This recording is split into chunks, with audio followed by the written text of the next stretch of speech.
யோ சகல, என்ன அவன் பொண்டாட்டி உன்னை எப்படி அசிங்கப்படுத்திட்டு போகுது, பார்த்துட்டு பேசாம இருக்க? யோ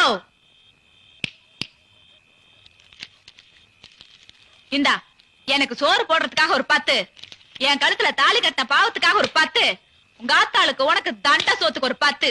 அப்புறம் டபார், இனிமே இந்த அதிகாரம் பண்ற வேலையெல்லாம் என்கிட்ட வேண்டாம். இப்ப நானும் வேலைக்கு போறேன். நான் ஒரு நாளைக்கு ஊட்ட பெருக்கனா, நீ ஒரு நாளைக்கு ஊட்ட பெருக்கு. நான் ஒரு நாளைக்கு சமையல் பண்ணனா, நீ ஒரு நாளைக்கு சமையல் பண்ணு. நான் ஒரு நாளைக்கு துணி துவைச்சனா, நீ ஒரு நாளைக்கு துணி துவைக்கணும். அப்புறம் முக்கியமான ஒரு விஷயம், என் விருப்பம் இல்லாம என்ன நீ தொடவே கூடாது.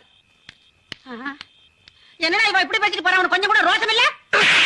நீ சொல்லிதான் தெரியுமா சகல? இதுக்கு மேலையும் பொறுமையா இருந்தோம்னா இந்த மீச வச்சதுக்கே அர்த்தம் இல்லாம போயிடும். பொழந்துற யோ, அவளை அடிக்கும் போது யாரும் தடுத்தீங்க, கொல்லவனுதான். எவன் உசுருக்கு உத்தரவாதம் சொல்லிவிட்டேன். என்ன தந்தாலும் பாவி, நீ பெத்த